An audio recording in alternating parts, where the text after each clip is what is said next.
Thank you, Ambassador, for your time. Thank you, Ambassador, to be with DNews right now. First of all, I want to express my condolence of what's happening right now in Israel. Thank you.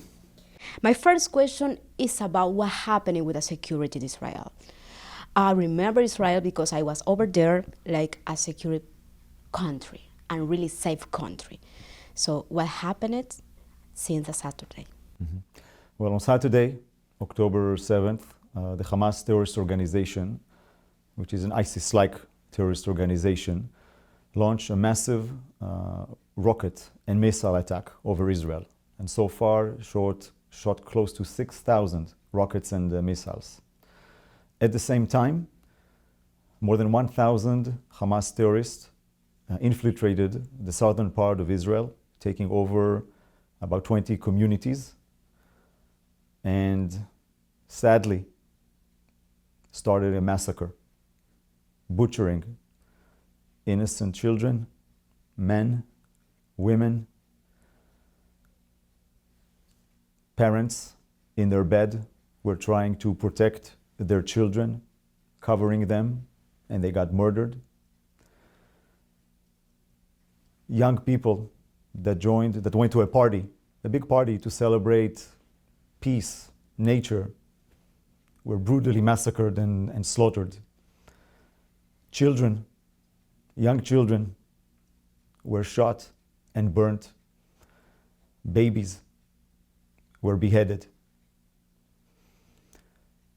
These are savages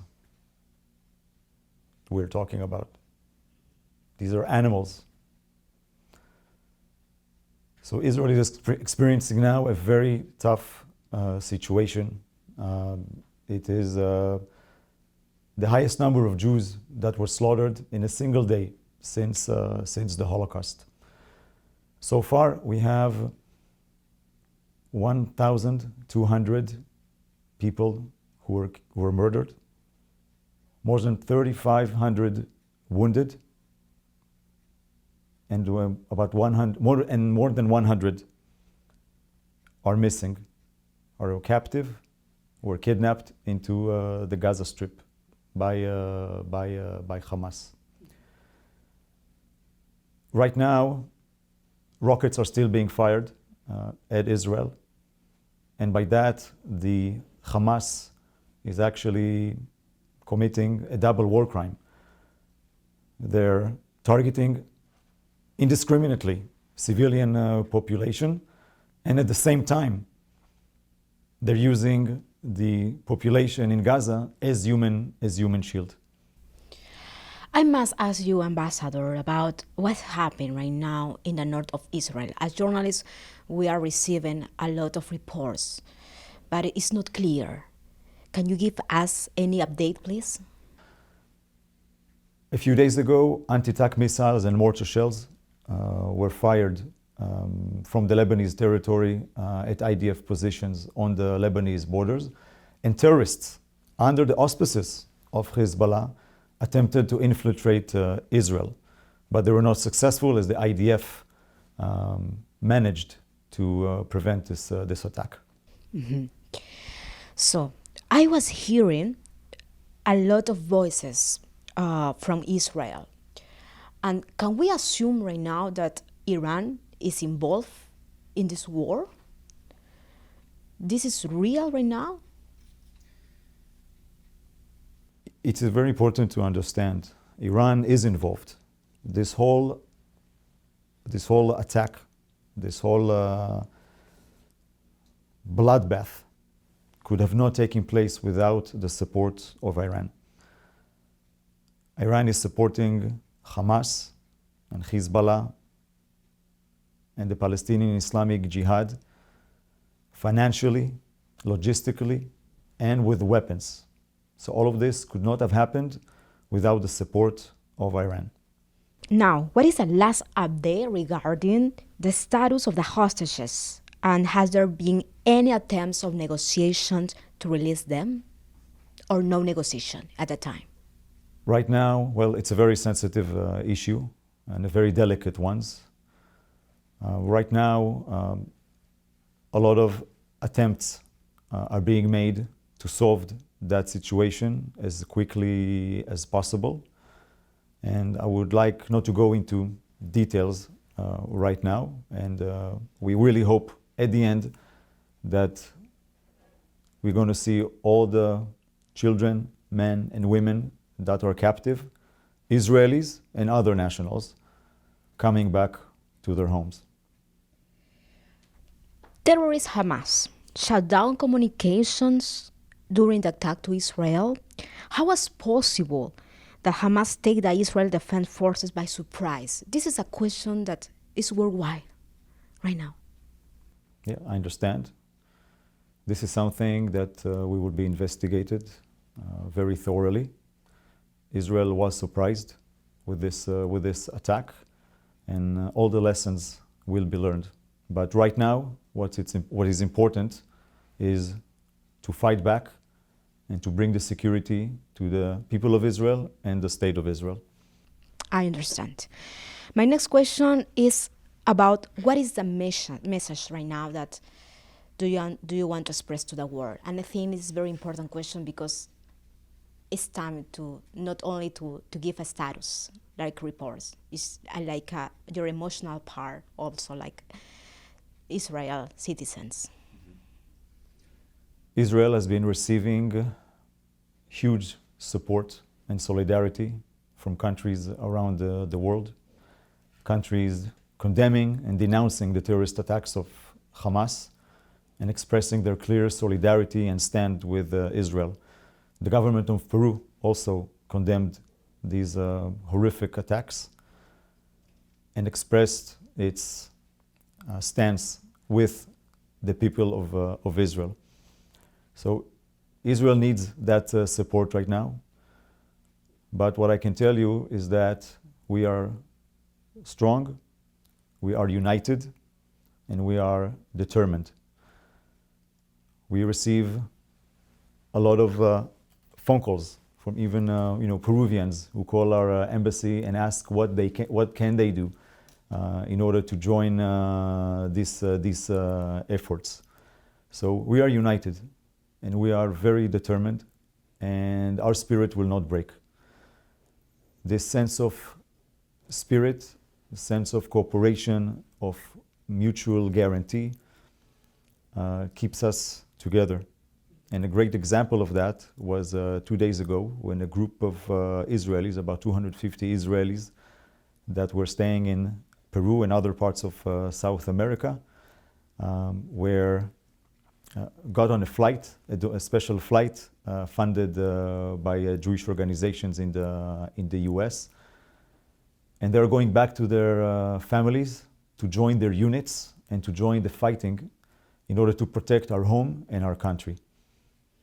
And Israel will prevail. Israel will win this war. What is going to happen with another people also that are living over there because they have Hamas and there are children's, there are grandmas. So what's going to happen really the next days? Let me ask you, what will happen with the families that are gone? What will happen with those people who survived this attack? More than 1,200 are dead, 3,500 are wounded, and these numbers keep rising. Israel is a peace-loving country. Our hand is always reached for peace. This war was forced upon us. We didn't ask for this war, but we will do everything that we can to finish it. And Israel will prevail. And the message here is, your fight is against Hamas. It's not to Palestinian people. Of course. Our war is against Hamas only. We are doing everything that we can not to hurt persons that are not involved in this fighting. Unfortunately, Hamas is doing the exact opposite. Okay, and what is your opinion regarding the negative remarks about Israel after a devastating attack from terrorists of Hamas. I'm referring to Israel's response targeted at Gaza, because right now there is like a lot of negative remarks about Israel, about the action of Israel in another side. What can you say to those people? Well, all those people who said that are invited to come to Israel and take a look at the communities that were burnt and destroyed. And then you can ask me that question again. I understand your point. My last question is about the real worried, even here in Latin America, because everybody's thinking about what's going on in Israel, also in Gaza. So it's like we are in war. We are in war. Like the war is in war, because if radicals is entering to your territory and they're going to kill people, what is going to happen to another countries? Because it's happening right now to Israel. What is going to happen maybe in Europe, maybe in Asia, and maybe in Latin America? Can we replicate this kind of radical thoughts?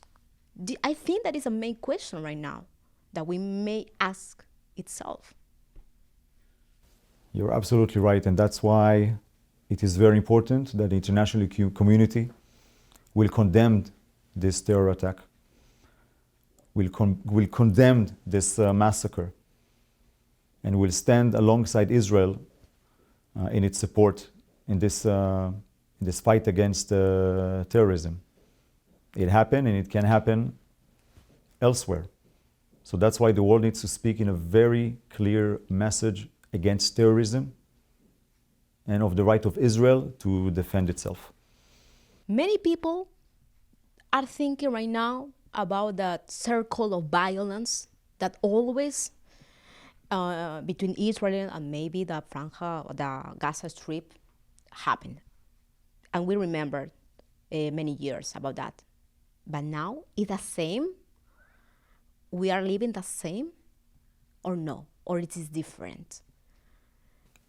Well, it is different because we found ourselves in a situation that we have never experienced before.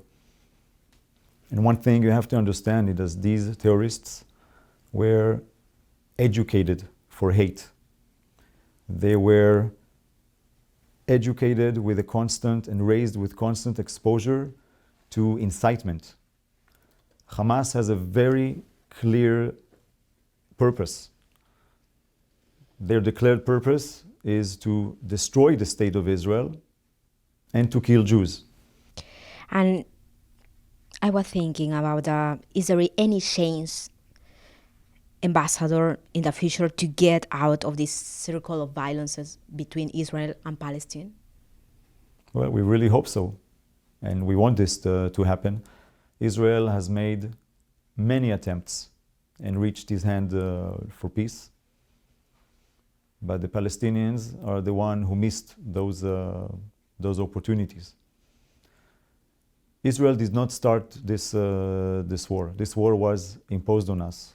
And it happens actually, this deadly barbaric attack is happening after, it comes after a long period in which Israel strove to bring calm to the Gaza Strip and to improve the economic situation of the Palestinians with long-term projects that would have benefited them. And you see now what happens. Israel is going to be safe again? Or is safe right now? Israel is currently in a state of war, in a state of fighting. Rockets are being fired, people were murdered. But at the end of the day, Israel will prevail. Israel is a safe country, and Israel will be a safe country. Will be a safe country. I really appreciate your time with us with this kind of interview. I don't know if you have like a last message for our people that are watching right now this interview. Do you want to say something more? Yes. Israel needs your support in any way that you can express it. We'd like to see it. We would like to hear it. It is very important for the people of Israel right now. We're experiencing very, very difficult times. But eventually we'll prevail. You need sometimes a small light to get rid of a dark evil. And that is what is going to do. And that is exactly what is going to happen.